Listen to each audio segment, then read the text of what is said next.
Hello friends, this video on Kingdom Animalia part 24 is brought to you by examfear.com. No more fear from exam. So let us start with Agnatha. So what are Agnatha?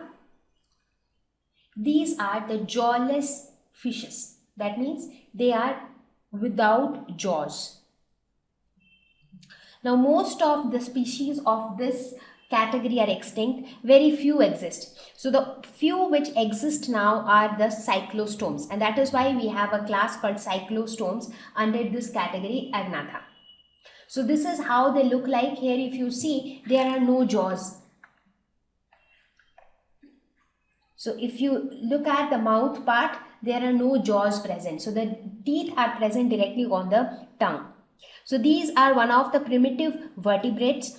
They do not, even though they look like a fish, but they do not have paired fins, they do not have shoulder, they do not have ribs. So all those things are missing in these jawless fishes. They have a cylindrical body.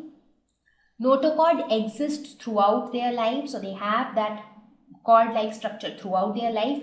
Gills are absent, as you can see here. The gills are absent. Scales are absent. As you can see on this body of fishes, you can see those scales, right? But here you do not see those scales.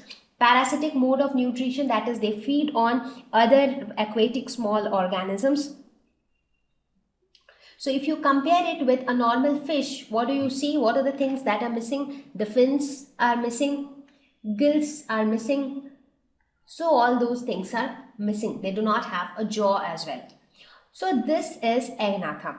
Now in this we will talk about the very few which still exist. As I said, most of them have already become extinct. The very few which exist, they fall under the class Cyclostomata.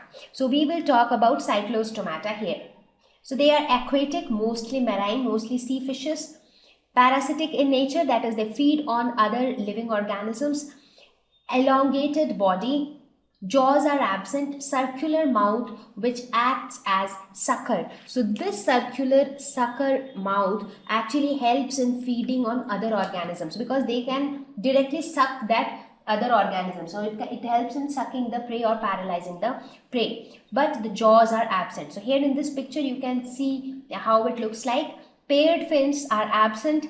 Scales are also absent. Vertebral column is cartilaginous. So it is made up of cartilage. So look at the examples of Cyclostomata. Lamprey. So here this structure actually shows the internal structure of the mouth. So the mouth is circular in nature and it is sucker type. So the teeth is present directly inside the mouth. There are no jaws present. Hagfish is another example of Cyclostomata. Let us talk about the organ systems of Cyclostomata. Talking about digestive system, they do not have a stomach. So the stomach is absent. So what happens here? The food pipe directly goes to the intestine, because in normal cases what happens? Food pipe goes to the stomach. From stomach the food enters the intestine. But in this case the food pipe directly goes to the intestine because there is no stomach. Next is the respiratory system.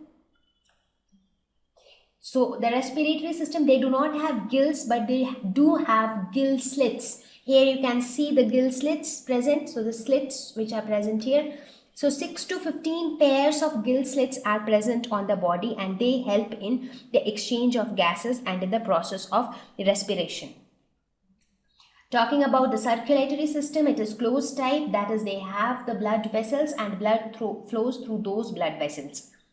Two-chambered heart is present.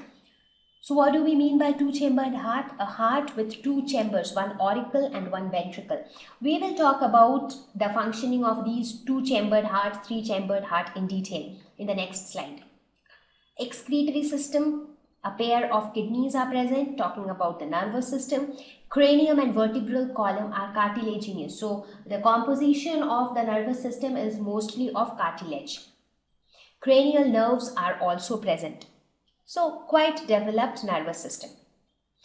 Reproduction, sexes are separate, direct or indirect development. So in some of them a larval stage may be involved, while in others it can be a direct development without any involvement of a larval stage. So this was all about Agnatha and Cyclostomata. So let us now talk about Gnathostomata. So that is the other category. So one category was the jawless fishes, that is Agnatha, and the other category of the vertebrates were the fishes with jaws, so that is Gnathostomata. So these are the vertebrates with jaws. So jaws are present. They can be aquatic or terrestrial. These are again further divided into two superclasses, that is Pisces and Tetrapoda. So these are the two groups again into which they are divided. Now on what basis are they divided? They are divided on the basis of the presence of limbs. So in the first category, that is Pisces, limbs are not present and they are all aquatic. The second category, Tetrapoda, limbs are present and they are not necessarily aquatic. They can be terrestrial. Some of them can also live in water. But the first category, that is Pisces, they are all aquatic.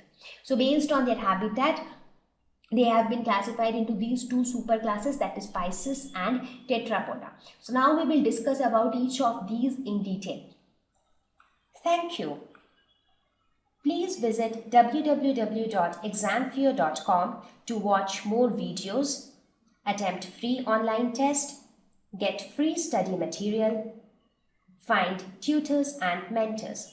Thank you once again.